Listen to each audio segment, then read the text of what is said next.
اعوذ باللہ السمیع العلیم من الشیطان اللعین الرجیم بسم اللہ الرحمن الرحیم الحمد للہ الملک الحق المبین المتصاغر لعظمتہ جبابرۃ الطاغین المتخاضع لکبریائہ اوطاط المتمردین المعترف بربوبیتہ سائر الخلق اجمعین والصلاة والسلام والتحیۃ والاکرام علی اشرف النبیین وخاتم المرسلین سیدنا و مولانا ابی القاسم محمد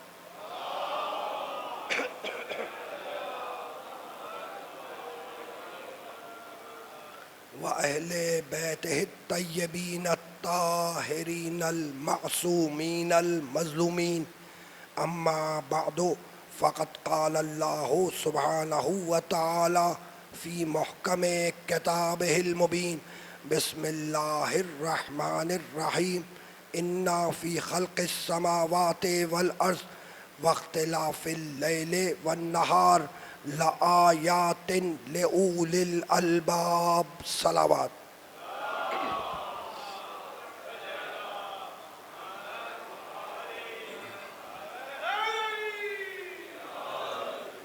عزیزان محترم، اس خمسہ مجالس کے لیے میں نے آپ حضرات کی خدمت میں سرنامہ کلام میں سورہ مبارکہ آل عمران کی ایک آیت کی تلاوت کا شرف حاصل کیا۔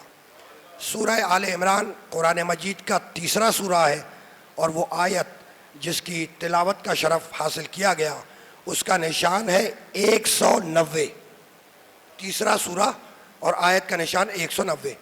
پروردگار عالم اس آیت مبارکہ میں یہ ارشاد فرما رہا ہے کہ اِنَّ فِي خَلْقِ السَّمَاوَاتِ وَالْأَرْضِ، آسمان اور زمین کی خلقت میں، واختلاف اللیل والنہار، اور دن اور رات کے آنے جانے میں، لآیات لأولی الالباب، ہم نے نشانیاں رکھی ہیں عقل والوں کے لیے۔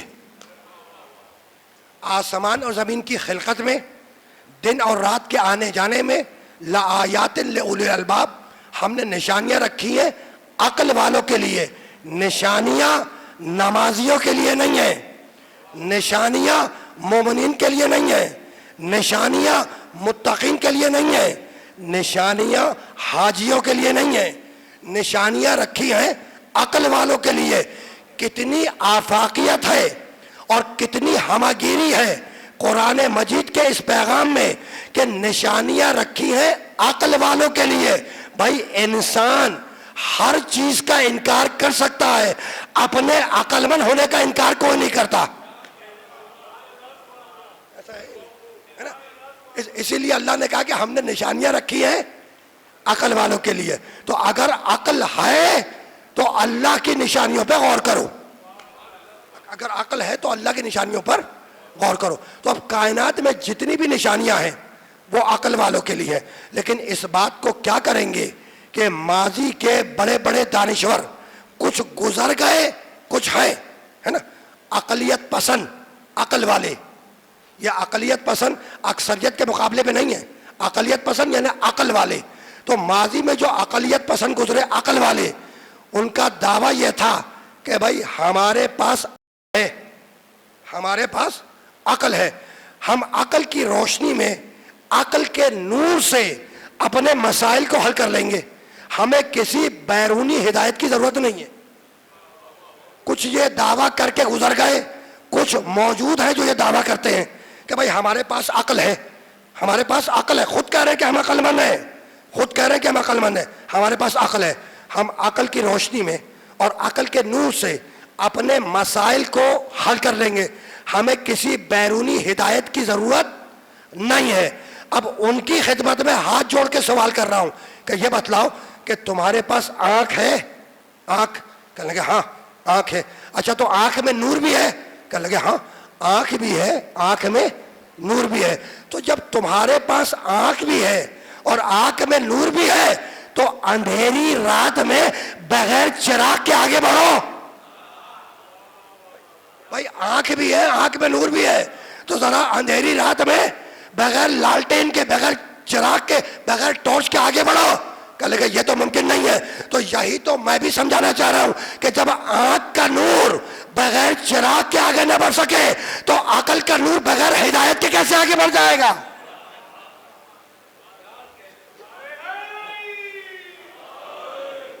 یہ فلسفہ پہنچ گئی بات ہے نا. تو اب بہت توجہ رکھیے گا, بہت توجہ رکھیے گا. یعنی آنکھ کا نور جب بغیر بیرونی ہدایت کے کام نہ کرے تو عقل کا نور بغیر بیرونی ہدایت کے کیسے آگے بڑھ جائے گا؟ اس کا مطلب یہ ہے کہ جو ہدایت کرے وہ نور ہو. اس کا مطلب یہ ہے کہ جو ہدایت کرے وہ نور ہو. اب رکنا نہیں ہے, ہم نے نشانیاں رکھی ہیں. کن کے لیے؟ عقل والوں کے لیے, ہے نا. یہ تھی سورہ مبارکہ آل عمران, لا آیات لأولی الالباب. ہم نے نشانیاں رکھی ہیں عقل والوں کے لیے, عقل مندوں کے لیے, ہے نا. اور اب آگے بڑھ کر سورہ مبارکہ نحل میں آواز دی, 16واں سورہ اور اس کی 12ویں آیت. لفظ آیت کو دیکھیے گا, ابھی آیت پہ روکوں گا میں, لفظ آیت پر. 16واں سورہ اس کی 12ویں آیت. بسم اللہ الرحمن الرحیم. وَسَخَّرَ لَكُمُ اللَّيْلَ وَالنَّهَارَ وَالشَّمْسَ وَالْقَمَرَ وَالنُّجُومَ مُسَخَّرَاتٌ بِأَمْرِهِ إِنَّ فِي ذَلِكَ لَآيَاتٍ لِقَوْمٍ يَعْقِلُونَ. وَسَخَّرَ لَكُمُ اللَّيْلَ وَالنَّهَارَ. اللہ کہہ رہا ہے کہ ہم نے رات کو مسخر کیا تمہارے لیے, دن کو مسخر کیا تمہارے لیے, سورج کو مسخر کیا تمہارے لیے, چاند کو مسخر کیا تمہارے لیے.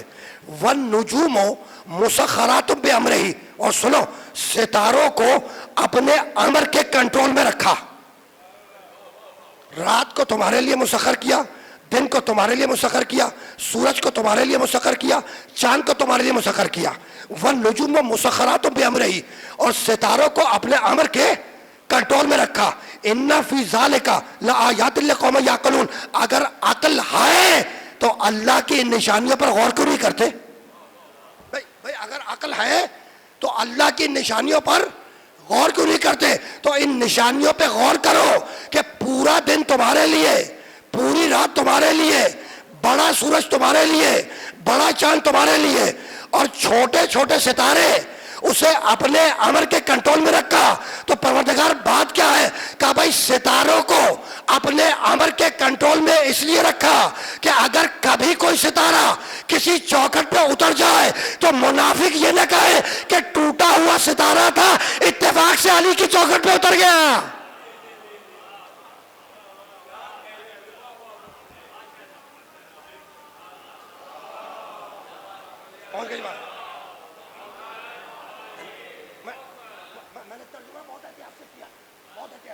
ہے نا. اب رکنا نہیں ہے. وَالنُّجُومَ مُسَخَّرَاتٌ بِأَمْرِهِ إِنَّ فِي ذَلِكَ لَآيَاتٍ لِقَوْمٍ يَعْقِلُونَ. اور ستاروں کو اپنے امر کے کنٹرول میں رکھا. إِنَّ فِي ذَلِكَ لَآيَاتٍ لِقَوْمٍ يَعْقِلُونَ. اگر عقل ہے تو اللہ کی ان آیات پر, نشانیوں پر غور کرو, ہے نا. نشانی کے لیے عربی میں لفظ ہے آیت. آیت کے معنی نشانی, نشانی کے معنی علامت, ہے نا. آیت کے معنی نشانی. اب میں آسان کر رہا ہوں. نشانی, آیت نشانی, جسے دیکھ کر دوسری چیز سمجھ میں آ جائے. آیت کے معنی کیا ہوئے؟ آیت کے معنی نشانی. نشانی کے معنی کیا ہے؟ جسے دیکھ کر دوسری شے سمجھ میں آ جائے. میں آسان کرتا ہوں. آپ نے یہ دروازے کے پیچھے سے دھواں اٹھتے ہوئے دیکھا, ہے نا. آپ کی نگاہ آگ پر نہیں ہے, آگ نظر نہیں آ رہی ہے آپ کو. آپ نے دروازے کے پیچھے سے دھواں اٹھتے ہوئے دیکھا. تو یہ دھواں آیت ہے, نشانی ہے کہ آگ لگی ہوئی ہے. پہنچ گئی بات, ہے نا. اور آسان کر دوں بات کو. آپ کی نگاہ دھوپ پہ پڑی, دن کا وقت تھا, زمین پر دھوپ پڑ رہی تھی, دیوار پہ دھوپ, ہے نا. تو آپ کی نگاہ دھوپ پہ پڑی, آپ سورج کو نہیں دیکھ رہے, تمہاری نگاہ ہے دھوپ کے اوپر, ہے نا. یہ دھوپ نشانی ہے, آیت ہے کہ سورج نکلا ہوا ہے. یہ بات پہنچ گئی, ہے نا. تو جسے دیکھ کر دوسری چیز سمجھ میں آ جائے, جسے دیکھ کر دوسری شے سمجھ میں آ جائے, اسے کہتے ہیں آیت. اور اصطلاح قرآنی میں ہر وہ شے جو اللہ کے وجود پر دلیل بن جائے وہ اللہ کی آیت ہے. یہ بات پہنچ گئی؟ باریک بات ہے کہ اصطلاح قرآنی میں ہر وہ شے جسے دیکھ کر اللہ سمجھ میں آ جائے ہے نا وہ اللہ کی آیت ہے. ٹھیک ہے, یہاں تک بات آ گئی. پروردگار بتلا تو دے, مالک بتلا تو دے کہ یہ نشانیاں ہیں کیا, یہ آیات ہیں کیا. کہنے لگا جاؤ, وہ سورہ آل عمران تھی, اس کے بعد میں نے سورہ نحل پڑھی 16 سورہ کی, اور اب تیسری آیت پڑھنے جا رہا ہوں ہے نا.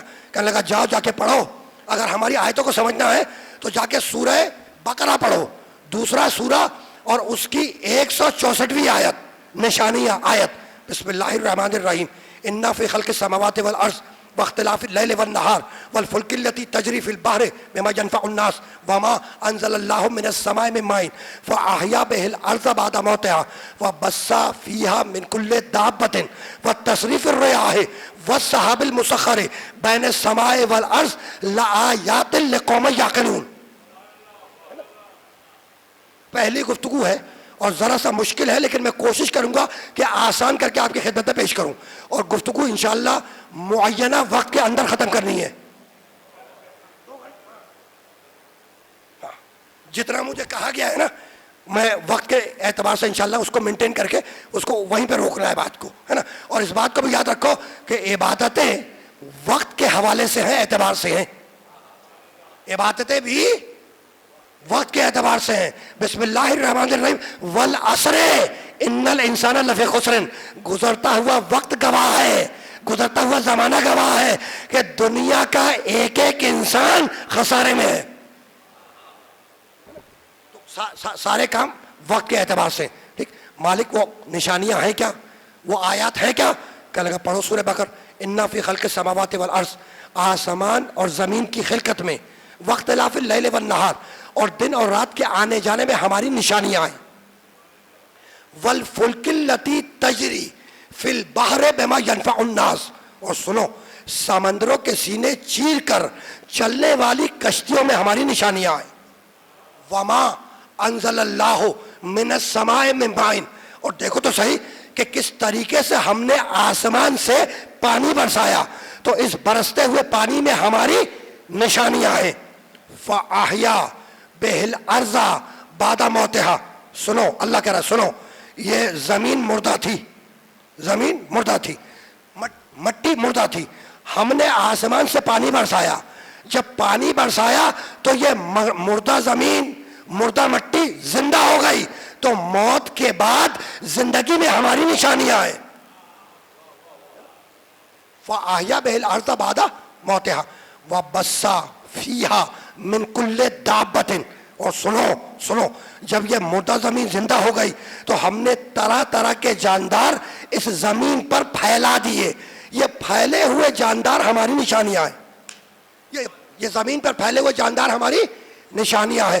وتصریف الریاح, وتصریف الریاح, اور دیکھتے کیوں نہیں کہ یہ ہوا کبھی آگے چلتی ہے, کبھی پیچھے چلتی ہے, کبھی دائیں چلتی ہے, کبھی بائیں چلتی ہے. تو ہوا کے ہیر پھیر میں اور ہوا کی ہل جل میں ہماری نشانیاں ہیں.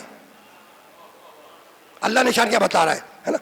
والسحاب المسخر بین السماء والارض لآیات لقوم یعقلون. اور دیکھو تو صحیح کہ کس طریقے سے ہم نے زمین اور آسمان کے درمیان بادلوں کو مسخر کر دیا. اب یہ بادل گرجے گا تو اذن الہی سے, برسے گا تو اذن الہی سے, چلے گا تو اذن الہی سے. تو ہم نے ان میں نشانیاں رکھی ہیں عقل والوں کے لیے, نادانوں کے لیے نہیں. ہم نے ان میں نشانیاں رکھی ہیں, کن کے لیے؟ عقل والوں کے لیے, احمقوں کے لیے نہیں. نشانیاں عقل والوں کے لیے. اور یہاں روک کے جملہ عرض کر دوں کہ آپ کی عبادتوں کا دار و مدار بھی عقل کے اوپر ہے. یہ جو ہم نماز روزہ سب کرتے ہیں نا, ان ساری عبادتوں کا دار و مدار عقل کے اوپر ہے. اسی لیے بے عقل پر نماز روزہ ساکت ہے. یہ باریک بات ہے نا. تو اب بہت توجہ رکھیے گا, بہت توجہ رکھیے گا, اسے کہ کسی مرحلے تک لے کر آنا ہے. ٹھیک ہے, آسمان اللہ کی آیت ہے, نشانی ہے.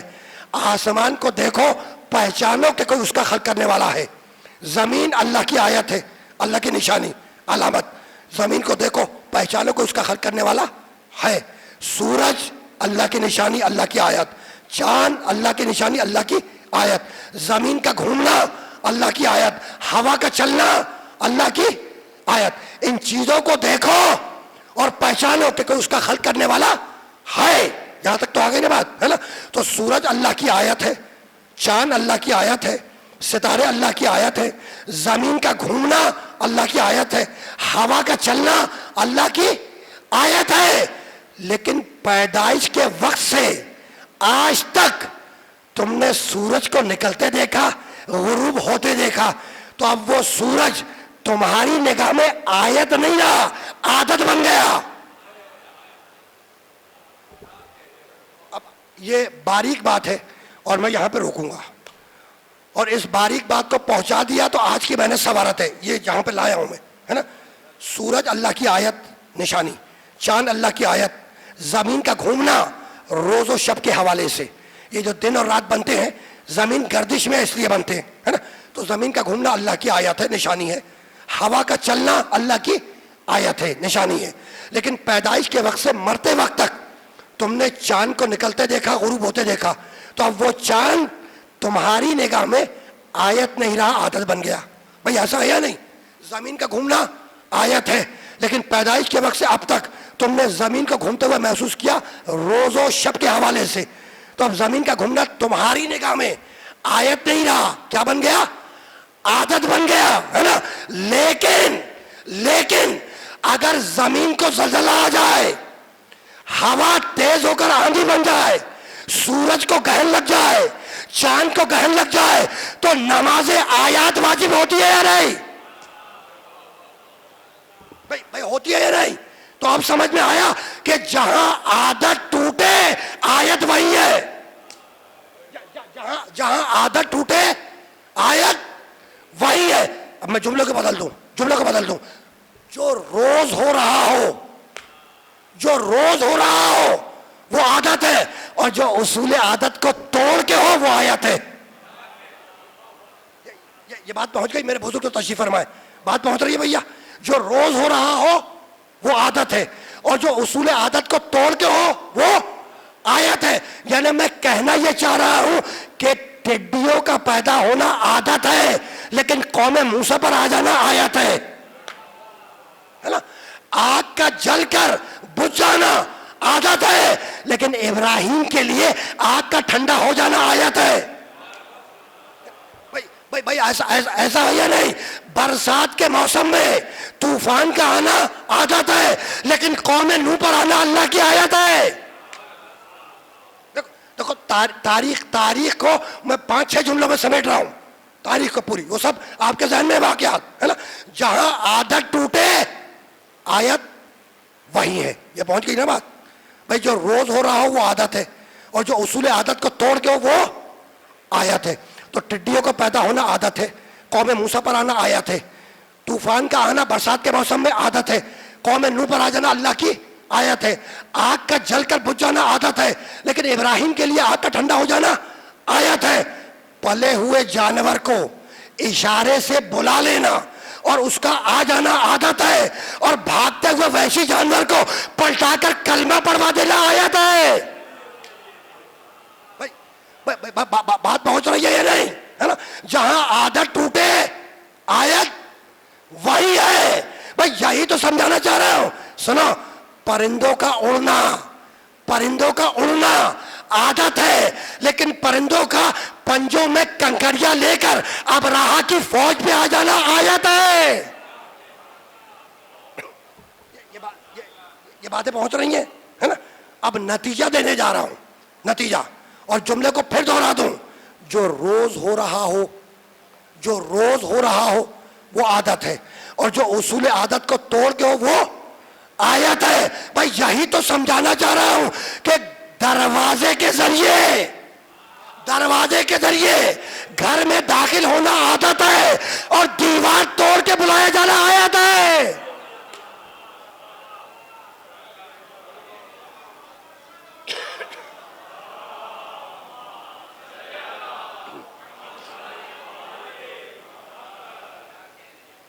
پہنچ گئی بات؟ مشکل بات تو نہیں ہے. بدتمیزیں اس مقام پہ ختم ہو گئی. تمیزیں اس مقام پر اختتام پذیر ہو رہی ہیں. تمیزیں. مجھے 2-4-5 جملے تو آگے ہدیہ کرنے ہیں, ہے نا, اور میرے پاس ابھی تقریباً 18 منٹ ہے. میں دیکھ رہا ہوں گھڑی, ہاں, اور مجھے جو ٹائم بتایا اس پہ روک دوں گا میں. ہاں, گفتگو بہت طویل نہیں ہوگی, 18 منٹ میں گفتگو کو تمام کرنا ہے نا. تو انا فی خلق السماوات والارض, آسمان زمین کی خلقت میں, واختلاف اللیل والنہار, اور دن اور رات کے آنے جانے میں ہماری نشانیاں ہیں. والفلک التی تجری فی البحر بما ینفع الناس, سمندروں کے سینے چیر کر چلنے والی کشتیوں میں ہماری نشانیاں ہیں, ہے نا.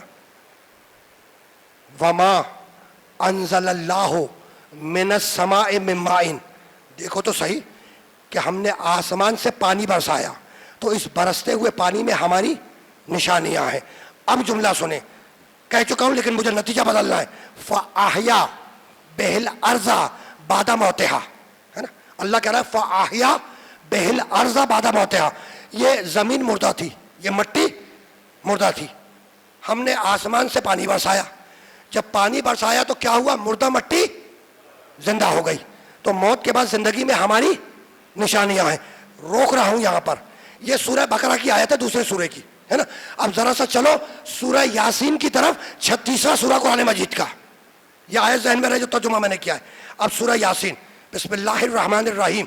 وَضَرَبَ لَنَا مَثَلًا وَنَسِیَ خَلْقَهُ قَالَ مَن يُحْيِي الْعِظَامَ وَهِيَ رَمِيمٌ قُلْ يُحْيِيهَا الَّذِي أَنشَأَهَا أَوَّلَ مَرَّةٍ وَهُوَ بِكُلِّ خَلْقٍ عَلِيمٌ. بہت توجہ رکھیے گا. اب یہ عجیب جملہ ہے. سورہ بقرہ میں کہتا ہے کہ مٹی مردہ تھی, مٹی مردہ تھی, ہم نے آسمان سے پانی برسایا. جب پانی برسایا تو مردہ مٹی زندہ ہو گئی. موت کے بعد زندگی میں ہماری نشانیاں ہیں. سورہ بقرہ. سورہ یاسین میں کیا کہہ رہا ہے؟ وَضَرَبَ لَنَا مَثَلًا وَنَسِیَ خَلْقَهُ. عجیب ہے یہ انسان. ضرب لنا مثلا, عجیب ہے یہ انسان, ہم پہ مثالیں قائم کرتا ہے. وَنَسِیَ خَلْقَهُ, اور اپنی خلقت کو بھول گیا. جا کے ترجمہ دیکھیے گا. وَضَرَبَ لَنَا مَثَلًا, ہے نا. عجیب ہے یہ انسان, ہم پہ مثالیں قائم کرتا ہے. وَنَسِیَ خَلْقَهُ, اور اپنی خلقت کو بھول گیا. قَالَ, یہ انسان کہتا ہے مَن یحیی العظام وہی رمیم, یہ انسان کہتا ہے کہ ان گلی سڑی بوسیدہ ہڈیوں کو کون زندہ کرے گا؟ قل, میرے محمد ان سے کہہ دے, یحییھا الذی انشأھا اول مرۃ وہو بکل خلق علیم, انہیں وہی زندہ کرے گا جس نے آغاز میں انہیں پیدا کیا تھا. یہ پہنچ گئی بات, ہے نا. یہ سورہ یاسین. واپس چلے اسی سورہ بقرہ کی آیت تک, ہے نا.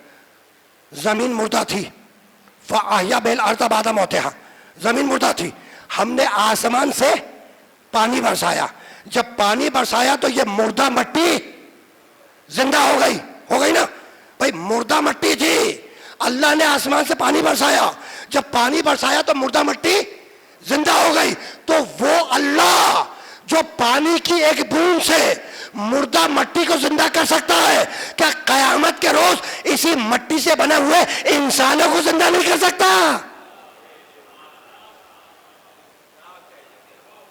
پہنچ گئی بات. یہ بس روکنا نہیں ہے. اور اب رہ گئے ہیں تقریباً 14 منٹ. دیکھ رہا ہوں میں,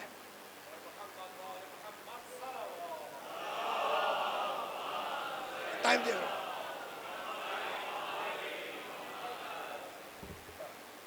میں ممبر پہ آنے سے قبل آفس میں بیٹھا ہوا تھا تو مجھے صورتحال کا اندازہ بخوبی ہو گیا, اس لیے میں گھڑی بھی دیکھ رہا ہوں, اپنی گھڑی بھی دیکھ رہا ہوں, ہے نا.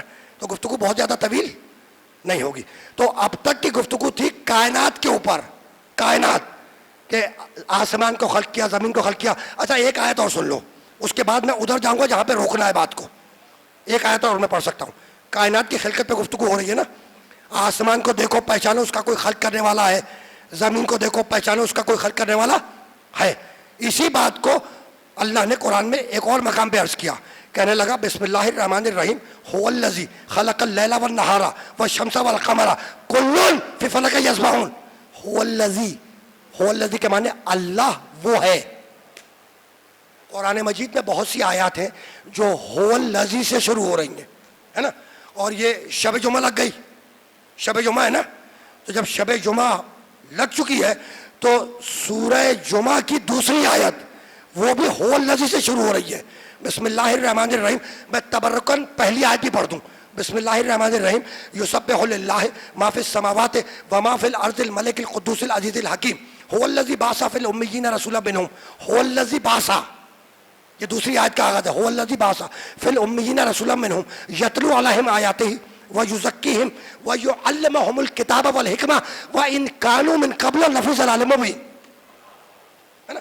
اب میں پہلی آیت کا ترجمہ نہیں کر رہا، دوسری کا کر رہا ہوں. هو الذی، اس کے بعد اس آیت کی طرف جاؤں گا جو میں نے بیان کی. هو الذی کے معنی اللہ وہ ہے، اللہ وہ ہے. کیا کہہ رہا ہے؟ هو الذی بعث فی الامیین رسولا منہم. یہ اللہ وہ ہے جس نے امیوں میں سے ایک رسول کو مبعوث کیا. هو الذی کے معنی اللہ وہ ہے. هو الذی بعث فی الامیین رسولا منہم. یہ اللہ وہ ہے جس نے ایسے رسول کو مبعوث کیا. اللہ وہ ہے، اللہ وہ ہے جس نے ایسے رسول کو مبعوث کیا. ہے نا؟ تو یہ جو بار بار کہہ رہا ہے اللہ وہ ہے جس نے ایسے رسول کو مبعوث کیا، اللہ وہ ہے جس نے ایسے رسول کو مبعوث کیا. اور بھی آیتیں ہے نا. سورہ توبہ میں کہا هو الذی ارسل رسولہ بالہدی ودین الحق. یہ اللہ وہ ہے جس نے اپنے رسول کو رسول ہدایت بنا کے بھیجا. ہے نا؟ تو اللہ وہ ہے جس نے ایسے رسول کو مبعوث کیا، اللہ وہ ہے جس نے ایسے رسول کو رسول ہدایت بنایا. تو یہ جو بار بار کہہ رہا ہے اللہ وہ ہے جس نے ایسے رسول کو بھیجا، تو یہ تعارف اللہ کا ہو رہا ہے یا محمد کا؟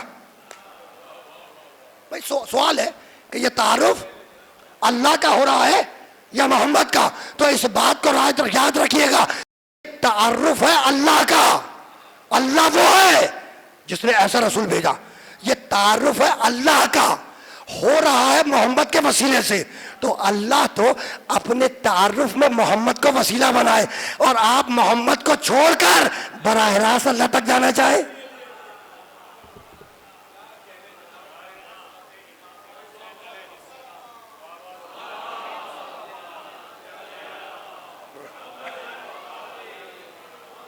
پہنچ گئی بات ہے نا. اب 2 منٹ اور مائنس کر لیں، 12 منٹ رہ گئے. ہاں بالکل ٹائم کے حساب سے چل رہا ہے معاملہ، اور اسی تعداد کے حساب سے میں آیتیں بھی پڑھ رہا ہوں. ہاں اسے کیا، اگر زیادہ پڑھتی تو اوپر چلا جاؤں گا. تو میں چاہ رہا ہوں کہ معینہ وقت کے اندر بات کو تمام کر دوں. بھائی یہ سمجھ میں آ گیا؟ اب واپس چلو. هو الذی جو آیت پڑھی، بسم اللہ الرحمن الرحیم. هو الذی خلق اللیل والنہار والشمس والقمر کل فی فلک یسبحون. یہ اللہ وہ ہے، یہ اللہ وہ ہے جس نے رات کو بنایا، دن کو بنایا، سورج کو بنایا، چاند کو بنایا. کل فی فلک یسبحون. یہ سب کے سب اپنے اپنے میدان میں تیر رہے ہیں. ٹھیک ہے نا؟ تو یہ کائنات کی خلقت پہ گفتگو ہے کہ اس نے سورج چاند کو خلق کیا، رات کو بنایا، دن کو بنایا، ستاروں کو بنایا، وغیرہ وغیرہ. میں نے آیتیں پڑھ دی. ٹھیک. اب جی چاہ رہا ہے کہ ایک آیت وہ پڑھ دوں جس پر تمہاری خلقت پہ بات کی، ایک آیت وہ پڑھ دوں جس پر ہماری خلقت پہ اللہ نے گفتگو کی، انسان کی. ہے نا؟ سورہ مومنون 23واں سورہ قرآن مجید کا، اور اس کی ایک طویل آیت، اور اسی پہ بات کو روک دوں گا. بسم اللہ الرحمن الرحیم. وَلَقَدْ خَلَقْنَا الْإِنسَانَ مِنْ سُلَالَةٍ مِنْ طِينٍ ثُمَّ جَعَلْنَاهُ نُطْفَةً فِي قَرَارٍ مَكِينٍ ثُمَّ خَلَقْنَا النُّطْفَةَ عَلَقَةً فَخَلَقْنَا الْعَلَقَةَ مُضْغَةً فَخَلَقْنَا الْمُضْغَةَ عِظَامًا فَكَسَوْنَا الْعِظَامَ لَحْمًا ثُمَّ أَنشَأْنَاهُ خَلْقًا آخَرَ فَتَبَارَكَ اللَّهُ أَحْسَنُ الْخَالِقِينَ. بس اس آیت کا ترجمہ سنیں اور میں گفتگو کو آخری مرحلے میں لے کے چلا جاؤں گا. ہے نا؟ یہ مکمل ہو جائے. اب تک کائنات کی خلقت پہ گفتگو تھی، اور اب انسان کی خلقت. بہت آیتیں ہیں انسان کی خلقت پہ، بے تحاشا آیتیں ہیں، لیکن اس کو سنتے جائیں. کیا کہہ رہا ہے؟ سورہ مومنون 23واں سورہ. بسم اللہ الرحمن الرحیم. وَلَقَدْ خَلَقْنَا الْإِنسَانَ مِنْ سُلَالَةٍ مِنْ طِينٍ. اللہ کہہ رہا ہے ہم نے انسان کو مٹی کے سط سے نکالا. وَلَقَدْ خَلَقْنَا الْإِنسَانَ مِنْ سُلَالَةٍ مِنْ طِينٍ. ہم نے انسان کو مٹی کے جوہر سے پیدا کیا. ثُمَّ، پھر، ثُمَّ کے معنی پھر، ثُمَّ جَعَلْنَاهُ نُطْفَةً فِي قَرَارٍ مَكِينٍ. پھر نطفہ بنا کے رہنے مادر میں منتقل کر دیا. ثُمَّ خَلَقْنَا النُّطْفَةَ عَلَقَةً. پھر اس نطفے کو جمع ہوا خون بنایا. فَخَلَقْنَا الْعَلَقَةَ مُضْغَةً. اس جمے ہوئے خون کو گوشت کا لوتھڑا بنایا. فخلقنا المضغۃ عظاما, اس گوشت کے لوتھڑے میں ہم نے ہڈیاں اگائیں. فکسونا العظام لحما, ان ہڈیوں پہ ہم نے کھال چڑھائی. ثم انشأناہ خلقا آخر, اور پھر آخر میں اس کے اندر روح پھونک دی. تو اتنی نجاستوں سے تمہیں اتنا پاک بنایا, پھر بھی اس کو سجدہ کرنے کو تیار نہیں ہو.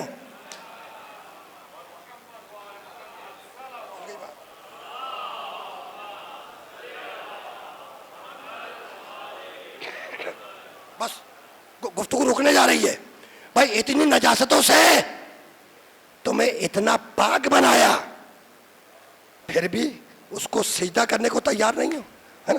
اور اسی بات کو دوسرے لفظوں میں کہا سورہ نحل میں, خلق الانسان من نطفۃ فاذا هو خصیم مبین. بھائی عجیب ہے, یہ انسان بنا ہے نطفے سے اور ہم سے جھگڑا کر رہا ہے. اب وقت نہیں ہے ورنہ اور آیتیں پڑھ دیتا. ابھی تو روکنا ہے, ہے نا. تو تمہیں اتنی نجاستوں سے اللہ نے اتنا پاک بنایا. بھائی یہی تو ہے نا, اتنی نجاستوں سے اتنا پاک بنایا, پھر بھی اس کو سجدہ کرنے کو تیار نہیں ہو. اچھا رک جاؤ, بات کو یہیں پہ روکنا ہے. یہ سجدہ ہے کیا؟ سجدہ, اللہ کا سجدہ, یہ سجدہ ہے کیا؟ اب جس اینگل سے میں سمجھا رہا ہوں ویسے سمجھ لیجئے گا. بھئی یہ سجدہ ہے کیا؟ ہے نا, پیشانی کو سر کو مٹی پہ رکھ دینا, زمین پر, ہے نا, اللہ کی بارگاہ میں, ٹھیک, اور کیا کہنا؟ سبحان ربی العالی و بحمدہ. اسی کا نام سجدہ ہے نا. ایک دفعہ اور سنیں, پیشانی کو سر کو مٹی پہ رکھ دینا, زمین پر, اللہ کی بارگاہ میں. باہر والے سامعین کو متوجہ کر رہا ہوں, گفتگو اس مرحلے پر یہ رک رہی ہے, آخری جملہ ہے نا. سجدہ کیا ہے؟ پیشانی کو سر کو مٹی پہ رکھ دینا اللہ کی بارگاہ میں, ہے نا, اور کیا کہنا؟ سبحان ربی العالی و بحمدہ. یہ سبحان بنا ہے تسبیح سے. سبحان تسبیح سے بہت سی آیتیں, سبحان الذی اسری بعبدہ لیلا من المسجد الحرام الی المسجد الاقصی الذی بارکنا حولہ, ہے نا. سبحان, بے عیب ہے وہ اللہ جو لے کے گیا اپنے عبد محمد کو معراج کی شب میں ایسی جگہ جو مبارک ہی مبارک تھی, ہے نا, ٹھیک ہے نا. تو تم نے پیشانی سر کو اللہ کی بارگاہ میں رکھ دیا زمین پر, اور کیا کہا؟ سبحان ربی العالی و بحمدہ, ہے نا. یہی ہے سبحان بنا ہے تسبیح سے. تسبیح کے معنی کسی چیز کی بے عیبی کو بیان کرنا. تسبیح کے معنی کیا ہے؟ کسی چیز کی بے عیبی کا اعلان کرنا, کسی چیز کی بے عیبی کو بیان کرنا, ہے نا. تو پیشانی کو سر کو تم نے اللہ کی بارگاہ میں مٹی پہ رکھ دیا اور اس کی بے عیبی کا اعلان کیا, اسی کا نام سجدہ ہے نا.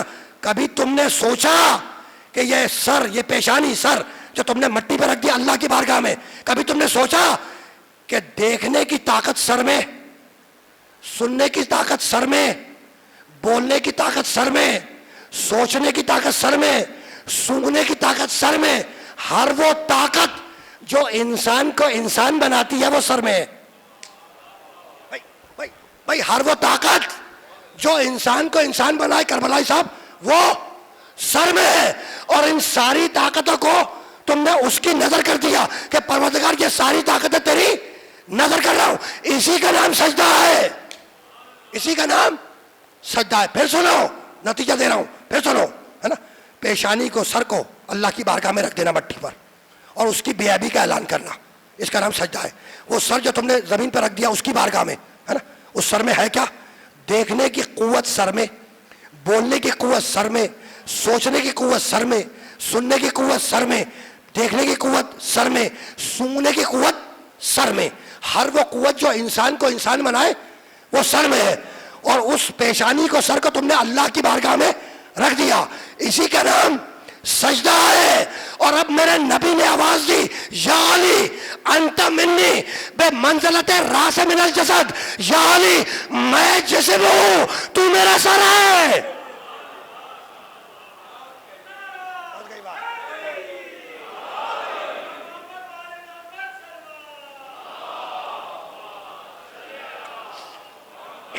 ایسا ہی ہے, پہنچ گئی بات. نبی نے کیا کہا کہ یا علی انت منی بمنزلت راس من الجسد، علی میں جسم ہوں، تو میرا سر ہے. بات مکمل ہو گئی. رسول نے کیا فرمایا؟ یا علی میں جسم ہوں، تو میرا سر ہے. اب میں فصل اور بلا فصل کے مسائل میں کیوں الجھاؤں؟ میں آپ لوگوں کو فصل اور بلا فصل کے مسئلے میں کیوں الجھاؤں؟ بھائی نبی کہہ رہے ہیں میں جسم ہوں، علی سر ہے نا. اب فصل اور بلا فصل کا مسئلہ میں نہیں بیان کروں گا. میں اتنا جانتا ہوں کہ علی سر ہے، محمد جسم ہے. اگر جسم اور سر میں فاصلہ آ جائے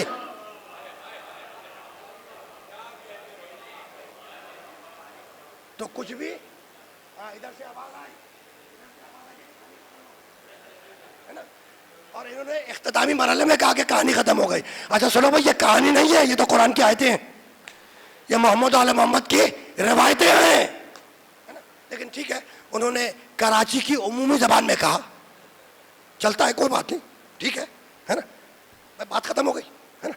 تو نبی نے کیا کہا؟ ہر وہ قوت جو انسان کو انسان بنائے وہ سر میں ہے. سوچنے کی طاقت سر میں، بولنے کی طاقت سر میں، سننے کی طاقت سر میں، دیکھنے کی طاقت سر میں ہے نا. اس پیشانی کو تم نے رکھ دیا، ساری قوتیں اللہ کی نظر کر دی، اسی نے دی، سرنڈر کر دیا اس کے آگے. اس کا نام ہے سجدہ. اور نبی نے کہا یا علی میں جسم ہوں، تو میرا سر ہے. میں جسم ہوں، تو میرا سر ہے. اب سمجھ میں آیا کہ نبی کے دیکھنے کی طاقت علی، نبی کے سننے کی طاقت علی، نبی کے بولنے کی طاقت علی، نبی کے سوچنے کی طاقت علی. تو علی سے پروانہ لے لو ورنہ جہنم میں پھینک دیے جاؤ گے.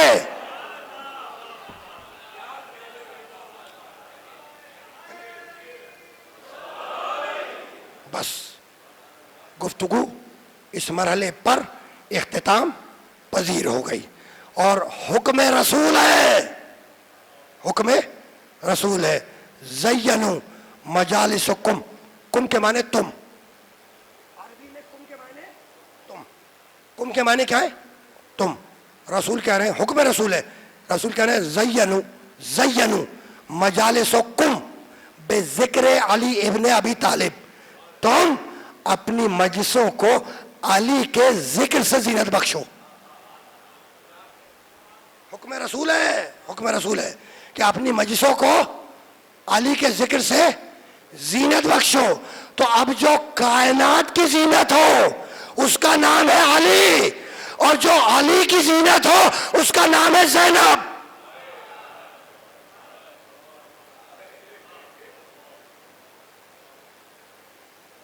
آ گئی نا بات؟ جو علی کی زینت ہو اس کا نام ہے زینب. بات آ گئی کربلا والوں تک. بھائی یہ تو نام کا موضوع ہے، نام کا، کہ میں نے شہزادی زینب کا نام لیا، آپ کی آوازیں بلند ہو گئی. یہ زینب، زینب یہ نام دو لفظوں سے مل کے بنا ہے. زین کے معنی زینت، اب کے معنی باپ.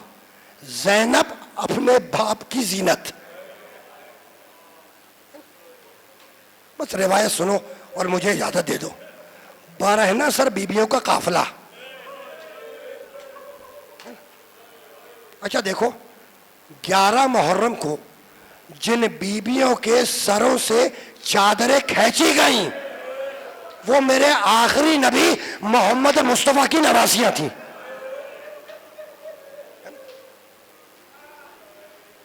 میرے آخری نبی محمد مصطفیٰ کی نواسیاں تھیں جن کے سروں سے چادریں کھینچی گئی. اچھا فقط سروں سے چادریں نہیں کھینچی گئیں، محمد کی نواسیوں کے ہاتھوں میں رسیاں بھی تو باندھی گئی.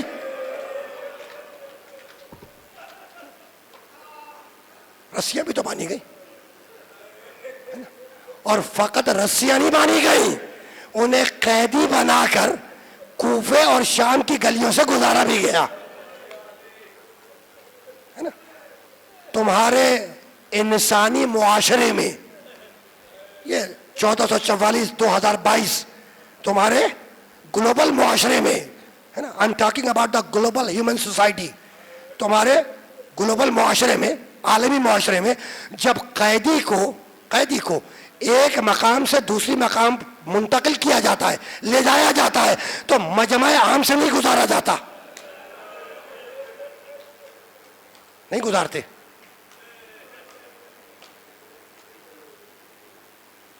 علم نفسیات پہ جو کتابیں رکھی گئی ہیں نا، لکھی گئی ہیں، ان میں جا کے دیکھنا کہ کیوں نہیں گزارتے، تاکہ قیدی کو محسوس نہ ہو کہ میں قیدی بنا کے لے جایا جا رہا ہوں.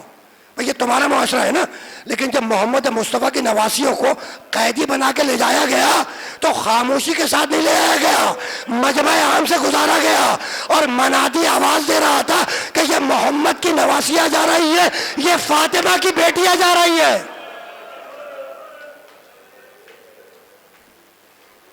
اجرکم علی اللہ. کبھی اس اینگل سے بھی تو سوچا کرو نا کہ آل محمد پر کیسی کیسی مصیبتیں پڑی. بھئی ہم سے سوال کرتے ہو نا کہ 14 صدیاں گزر گئیں، 1400 سال گزر گئے، اور آپ آج تک سینہ پیٹ رہے ہیں، آنسو بہا رہے ہیں. تو کبھی اس اینگل سے بھی تو سوچو. بس دو جملے. کوفے کی گلیوں سے گزرتا ہوا آل محمد کا قافلہ دربار ابن زیاد میں پہنچا. ابن زیاد تخت پر بیٹھا تھا ہے نا، اور محمد مصطفیٰ کی نواسیوں کو تخت کی بائیں جانب لا کے کھڑا کر دیا گیا، اور تخت کے داہنی جانب ایک لحیف و لاغر جوان تھا جس کے پیروں میں لوہے کی بیڑیاں تھیں، جس کے ہاتھوں میں لوہے کی ہتھکڑیاں تھیں، اور جس کے گلے میں توق خاردار تھا. توق خاردار اسے کہتے ہیں جس میں کیلیں نکلی ہوئی ہو. جب شام کے قید خانے سے رہائی ملی تو لوہار بلوایا گیا، اور جب لوہار نے سجاد کے گلے کا توق کاٹا تو مقتل لکھتا ہے کہ گوشت گل چکا تھا، ہڈیاں نظر آ رہی تھی.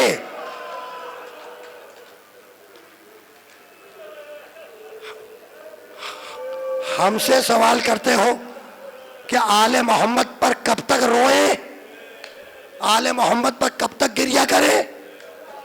بھئی ان مصیبتوں کو تو دیکھو. سجاد داہنے جانب ہے، محمد کی نواسیاں تخت کے بائیں جانب ہیں، اور سامنے مسلمانوں سے بھرا ہوا دربار ہے، مسلمانوں سے بھرا ہوا ہے نا. ایک مرتبہ ابن زیاد اپنے فوجی کی طرف مڑا، فوجی کی طرف، اور کہنے لگا کہ یہ بیویاں محمد مصطفیٰ کی نواسیاں یہ جھکی ہوئی کیوں کھڑی ہیں، سیدھی کیوں نہیں کھڑی ہوتی. کہا کہ امیر کیا بتلاؤں، جن رسیوں میں ان بیویوں کے بازو بنے ہیں، شانے بنے ہیں، اسی رسی کے اندر ایک چھوٹی بچی کا گلا بھی تو بنا ہے.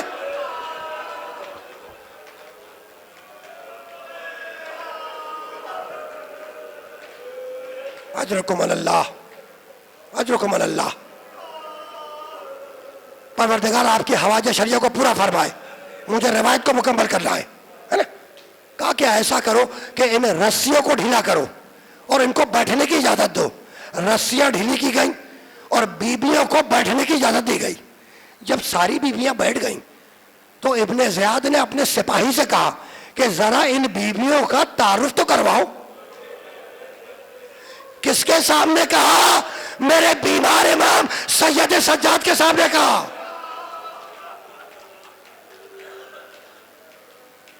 خدا کی قسم اگر تمہاری ناموس کا نام نامحرموں کے مجمع میں لیا جائے تو تم برداشت نہیں کر سکو گے. یہ کلیجہ تھا میرے بیمار امام سید سجاد کا.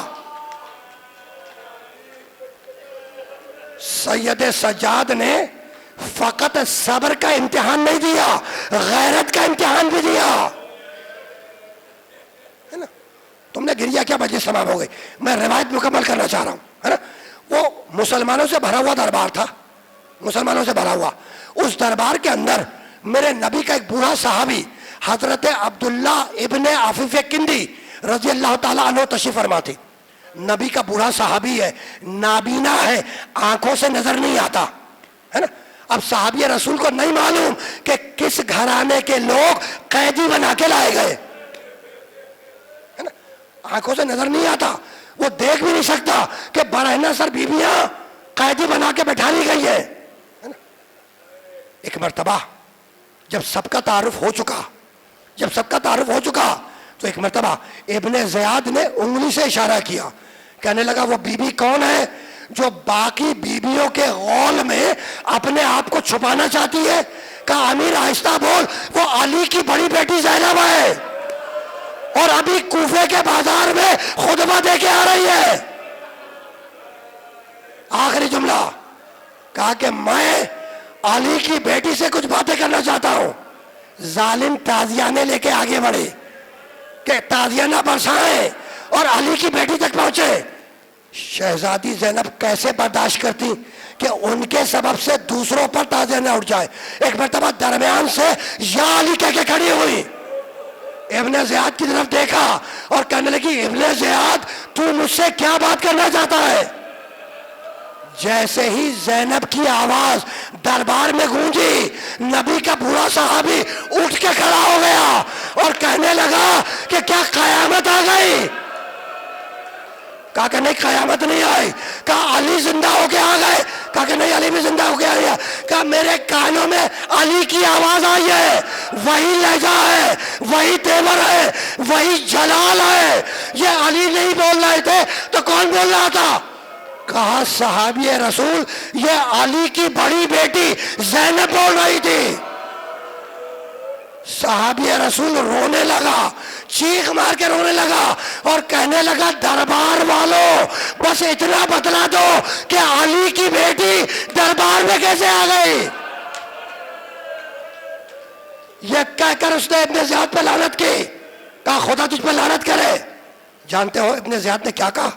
کہا کہ عفیف قندی آپ رسول اللہ کے صحابی ہیں تو میں آپ کی صحابیت کا احترام کر رہا ہوں۔ رو رہا تھا نا میرے نبی کا صحابی، زور سے رونے لگا اور رو کر کہنے لگا کہ میری صحابیت کا احترام کر رہا ہے اور محمد کی نواسیوں کو دربار میں بلا رہا ہے، خدا تجھ پہ لعنت کرے۔ جیسے ہی کہا خدا تجھ پہ لعنت کرے، ابن زیاد نے سپاہیوں سے کہا کہ اس بوڑھے کی گردن اڑا دو۔ سپاہی تلواریں لے کر آگے بڑھے، اسی دربار میں بنو کندا قبیلے کے بہت سے جوان موجود تھے، انہوں نے تلواریں علم کی، ابن زیاد کو دیکھا اور کہا ابن زیاد یہ بوڑھا لاوارث نہیں ہے، اگر کسی نے ہاتھ لگایا تو ہم دربار میں خون کی ندی بہا دیں گے۔ زینب نے سنا رقیہ روضہ رسول کا، کہا نانا لوگ صحابی کی مدد کو آ گئے، نواسیوں کی مدد کو۔